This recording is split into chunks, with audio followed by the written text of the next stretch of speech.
Welcome to Santa Clarita Weekly. Get ready to dive deep into the heart of our community as we explore local news, events, and sports like never before. Now here's your hosts, Tim Haddock and Sage Rafferty. Welcome back to another edition of Santa Clarita Weekly with Tim Haddock and Sage Rafferty. I'm Sage, he's Tim. So let's go ahead and get started and talk about the Hart superintendent resigned. Mike Coleman, the superintendent for the William S. Hart Union High School District, has resigned, and his last day will be on June 30th. And he will become the superintendent of El Dorado Union High School District in Northern California. Coleman started at the Hart District as the Hart District superintendent in March 2020, 4 months after the deadly mass shooting at Saugus High School and at the beginning of the pandemic.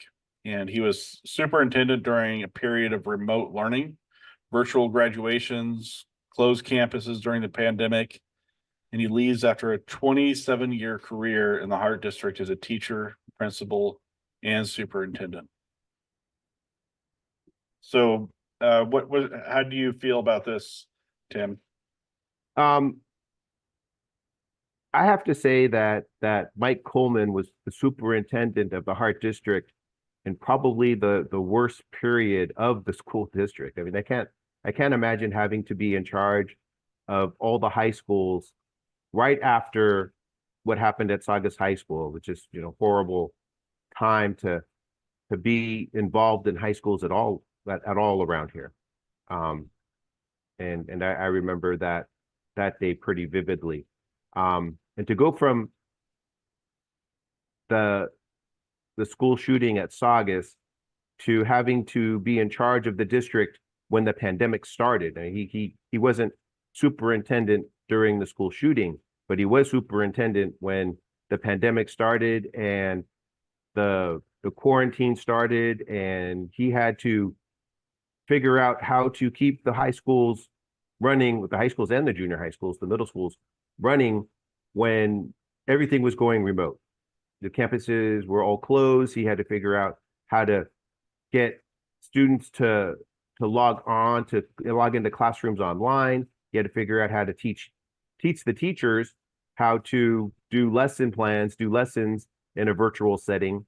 And he had to wait. I mean, there was nothing he could do to end the pandemic. It was out of his control.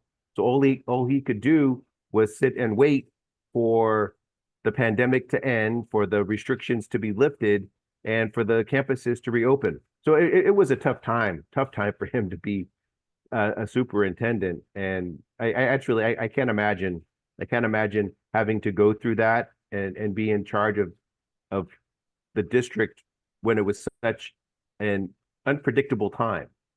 So I guess I don't know that I have really any feelings for him leaving. I know that he was superintendent during a very tough time. And actually, yeah. I'm kind of happy he was superintendent because he didn't overreact at any point. I don't think he ever tried to make the situation worse. He didn't fight the quarantines. He didn't fight the school closures. And he actually followed a lot of the procedures, a lot of the safety measures that were being directed from the health officials and the government and from the politicians. So in that regard, he got the district through a really, really tough time. Yeah. And I do recognize that he had probably the toughest job in the Valley for 2 years, trying to get the school districts through that really rough period during the pandemic. Well, he reading his letter, I know that I read his letter that he sent out to the parents. It sounds like he has roots in Northern California, and this is something that he just had to do. This is an opportunity that he couldn't miss. So definitely we wish Mr. Coleman luck as he embarks on his new journey in a new school district. So let's change gears and let's talk about homeowners insurance. So this was a kind of a big story to a lot of people. State Farm announced that they will not renew about 70,000 homeowners insurance policies in California starting in July. And that includes policies for Santa Clarita homeowners and property owners. And it's not clear how many policies in Santa Clarita will not be renewed, but it was a concern of people who attended, that town hall event that was hosted by Pilar Chiavo in Newhall Park earlier this month. And it's going to leave many homeowners in Santa Clarita and in the state scrambling to find new policies. State Farm will not renew policies starting on July 3rd for homeowners, renters, and business owners, and on August 20th for commercial apartment owners and managers. So do you have any thoughts on this, Tim? No, I have plenty of thoughts on this because I know that when we went to the town hall meeting and I was talking and listening to some of the people who attended that town hall event, it was on people's minds and not necessarily losing their policies. I mean, that was part of it, but they were also worried about their homeowners insurance rates going up. And so State Farm deciding to not renew homeowners insurance policies, I think this is just the start of other insurance companies wanting to pull out of California too. It's going to be a problem for a lot of homeowners in the Santa Clarita Valley and in the state. And like I said, we don't know how many homeowners in Santa Clarita have State Farm as their insurance policy holders or their insurance policy providers, but I'd imagine it's probably in the hundreds, maybe even the thousands. So it's going to put a lot of homeowners, a lot of people who live in Santa Clarita, like I said, in a bind. They're going to be scrambling. They're going to be having to look for another insurance policy for their homes, and more than likely, it's going to be very, very expensive. So it's not only on the minds of voters, on the minds of people who live out here. I think this is the start of a bigger problem. I think more insurance companies are going to follow State Farm and start pulling out of California.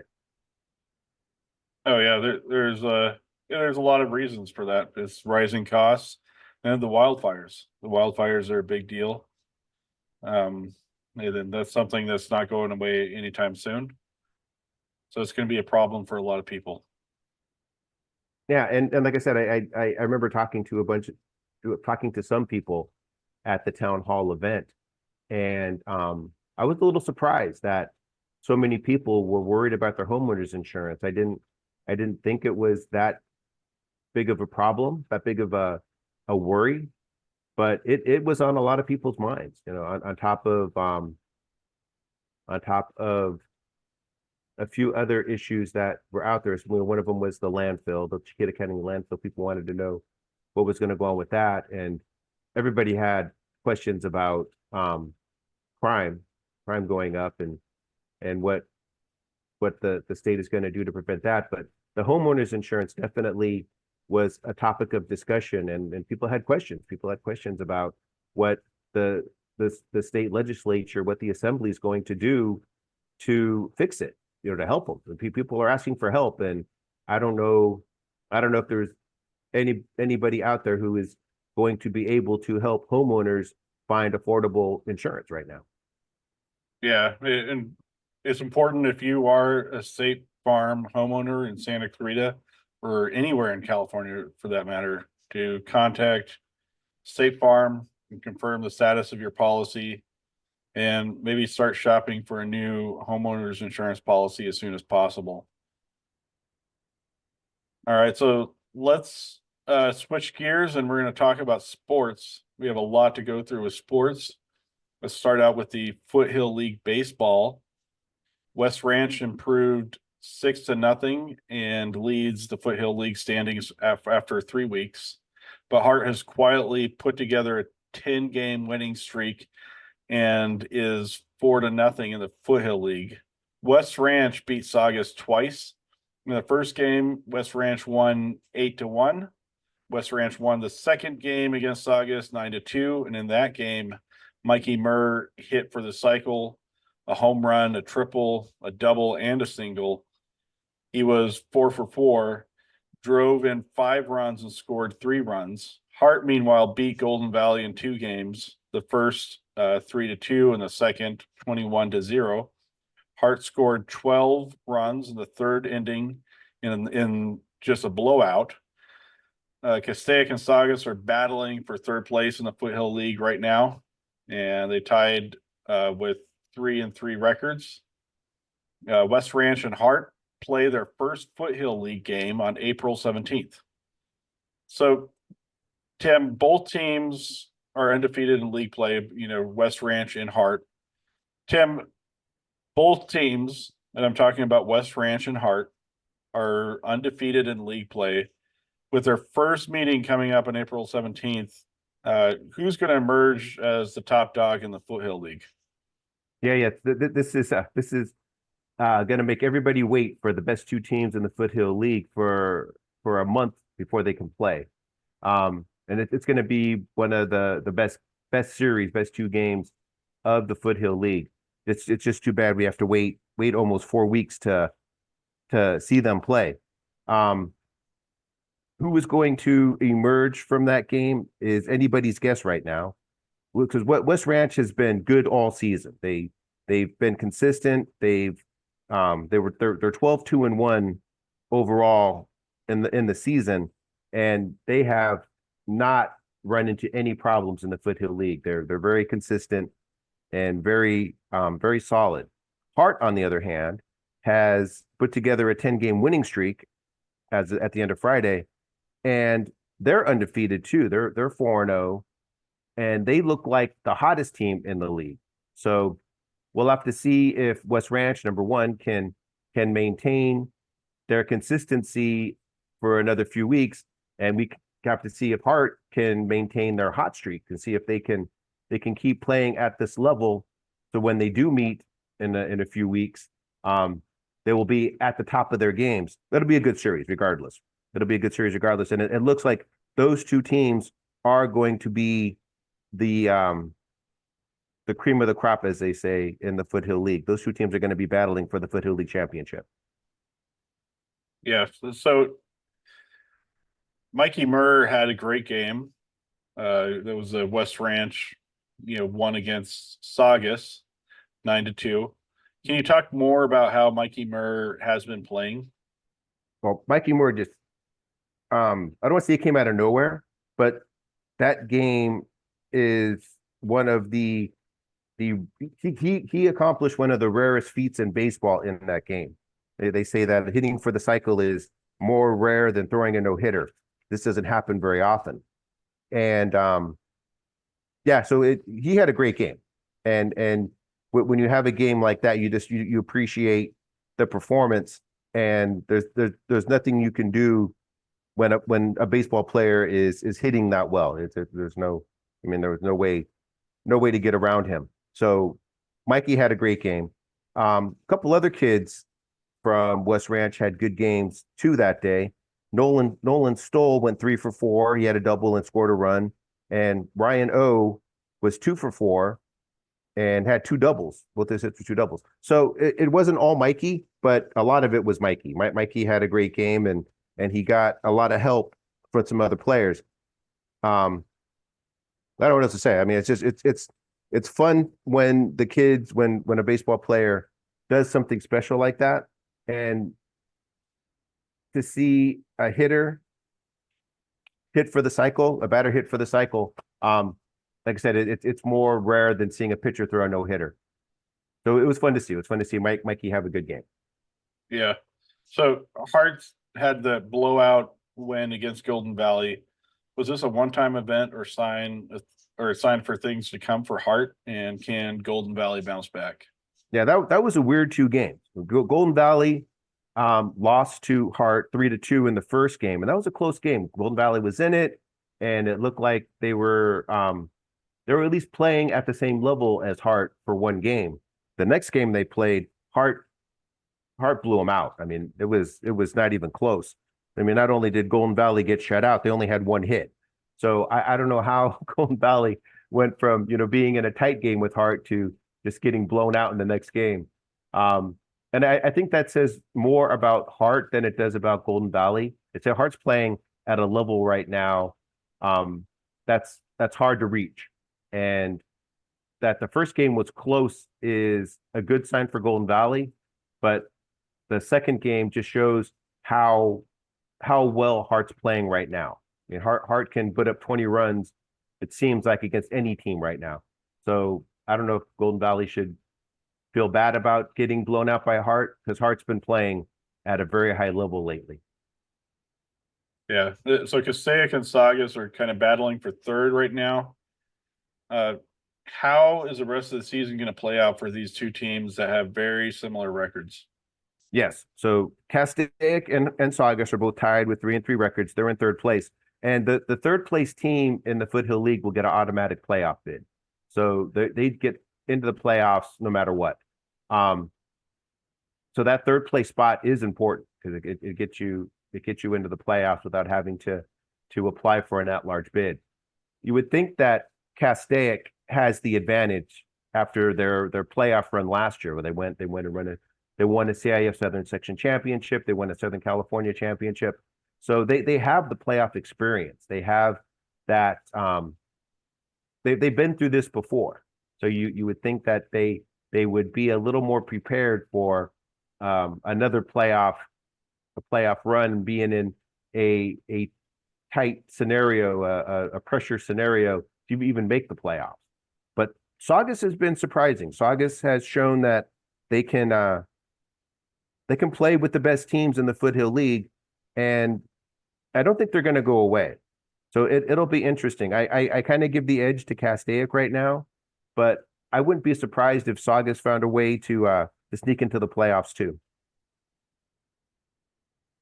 All right, so let's talk about Foothill League softball. Valencia is starting to pull away from the pack atop the Foothill League standings at 6-0, and three teams are tied for fourth place after the third week of league play.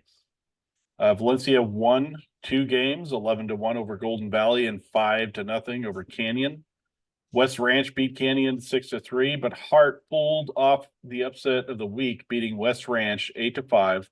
Saugus blew out Golden Valley 21-0 to win its third Foothill League game, and it is tied with West Ranch for second place in the league standings at 3-2. Golden Valley, Canyon, and Hart are tied for fourth place in the league standings with 2-3 records. Valencia seems to be very dominant. Can any team challenge Valencia's undefeated record 6-0 atop the standings? Yeah, but Valencia at 6-0 is they're pulling away from everybody. I don't know if anybody's going to be able to beat them. I have a feeling they may go undefeated in the Foothill League. So this has become a race for second place, and even a race for third place. It's just there are five teams that are all bunched up between second and sixth place, and I have no idea who's going to come out of this, because all 5 of those teams, they're all good. They're not horrible teams. They're all very competitive, and Hart showed that it can play. It can be in position to take on a West Ranch, to take on one of the better teams in the league. That win, well, those 5 teams are all going to be fighting for that second and third place spot, and those automatic playoff berths. But Valencia is in another playing in a different league right now. They're playing at a level that nobody else in the Foothill League can match right now. Yeah, so you can Hart maintain their momentum? Yeah, that was a great win. They won the game. They had to come back from we'll try to get this out right. They were losing that game. They were down 3-0 early, and they had to claw back and get back in the game. And it was a freshman Nia Melendez. She was the best player in that game for Hart. She hit a 3-run double. She got up with the bases loaded, hit a 3-run double. She drove in 4 runs, and she got Hart back in the lead and Hart didn't give it up. They took the lead in the fifth inning and went on to win the game. So if Hart can get that kind of production out of their freshmen, they are going to be a problem for the rest of the league. It looks like some of the younger players on the Hart team are figuring it out. They're playing at varsity level now. And like I said, if that's the case, Hart is going to be giving the other teams in league a lot of trouble. They're going to be hard to beat now. So I do think that because their younger players are gaining more confidence and being more productive, they're going to be a tough team to beat now. Yeah, Golden Valley seems to be struggling. How will Golden Valley recover from 2 shutout losses, 11-1 to Valencia, 21-0 to Saugus? Yeah, those are 2 bad losses for Golden Valley. It looked like they were going to jump into this race, but those were 2 bad losses. I don't know what to say about it. Saugus just pounded them. Saugus made them look really bad, and the loss to Valencia. I mean, like I said, I don't think anybody's going to beat Valencia, so you can't feel too bad about that loss. But yeah, I don't think the loss to Golden Valley's loss to Saugus that's going to hurt for a while. Yeah, how about the battle for 4th? So there are 3 teams tied for 4th: Golden Valley, Canyon, and Hart. Who is going to separate themselves from the pack? Probably Hart. I would think Hart, because like I said, Hart's younger players are playing much better right now, much better of late. And Canyon and Golden Valley, I don't have a lot of confidence in them. They said Golden Valley had a tough couple losses last week.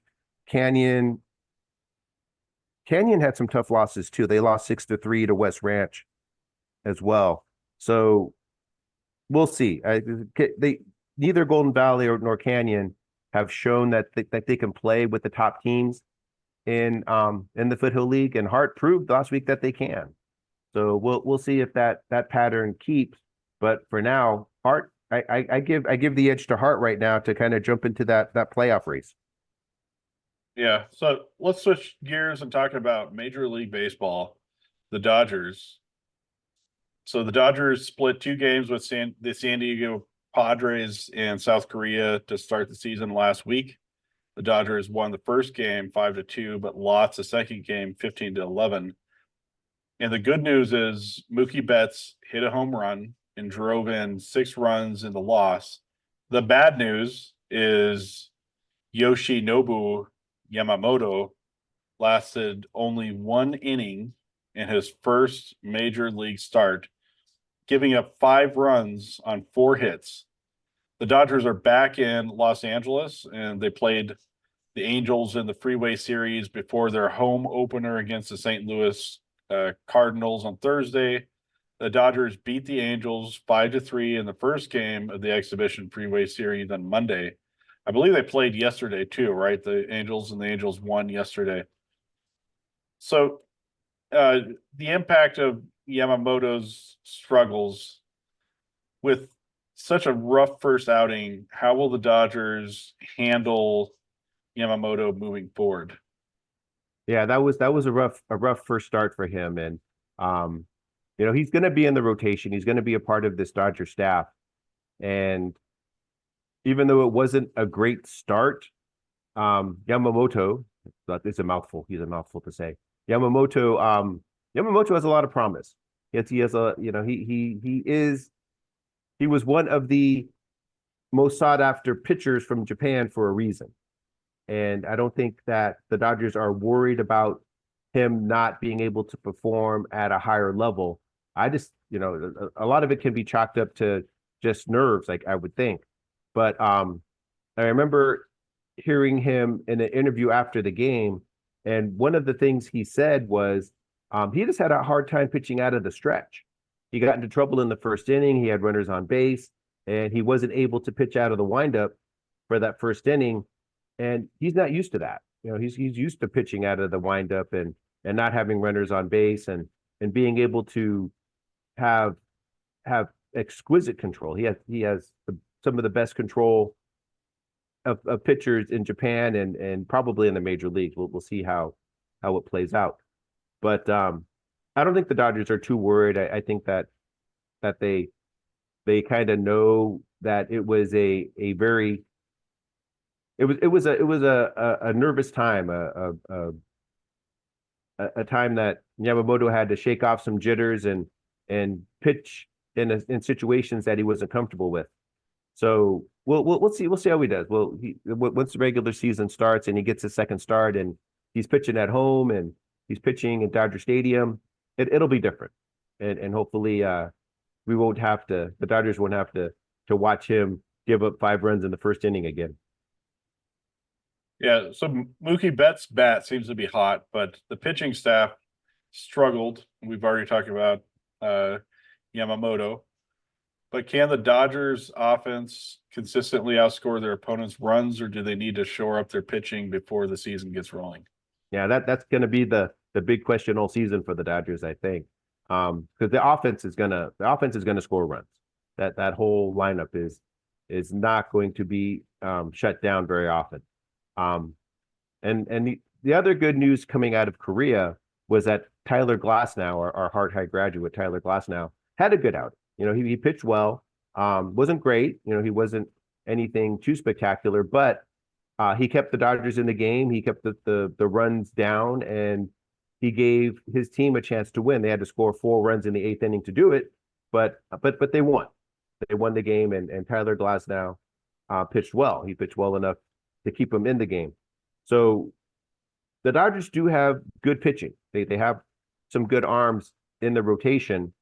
It's just a matter of seeing those arms develop and get better as the season goes on. So we'll see how it goes. But the pitching does need to be better if the Dodgers are going to have any chance of being one of the best teams in baseball this year. Yeah. So what does the Freeway Series tell us about how the Dodgers are going to play in the regular season? Right. So the Freeway Series started. The Dodgers won the first game, and then they lost the next 2. And it was a lot of the same pitching problems that they had in South Korea. The Angels scored some runs on the Dodgers pitching, and that was kind of the same scenario that played out in Korea in the second game against the Padres. The other big issue that the Dodgers had against the Angels in those Freeway Series games was their defense. Their infield defense is not great, and that's showing up. Mookie Betts is playing shortstop for the first time. Max Muncy has shown that he's not the best at third base. And so that left side of the infield is definitely another weak spot for the Dodgers, and that showed in the Freeway Series too. But that's also something that will improve over time. I think the more Mookie Betts plays at shortstop, the better he's going to be at it. And Max Muncy has shown in the past that he can play third base. I think he just needs some time to settle in and get more comfortable there, because he's having some problems early on, but that's also something that should get better as the season goes on. All right. So I'm excited to see how the Dodgers are going to end up playing in the regular season. But that's our show for the week. Thanks for tuning in. Come back next week for more discussions about what's in the news in Santa Clarita. Don't forget to subscribe to our page, leave a comment, let us know how we're doing, and if there's anything you would like us to talk about. So have a great weekend, everybody. Thank you for listening to Santa Clarita Weekly. You can watch the show on Santa Clarita Star's YouTube channel and Facebook page, as well as listen in on the radio at KQRU 107.9. The show is available on Spotify, Apple Podcasts, and Google Podcasts.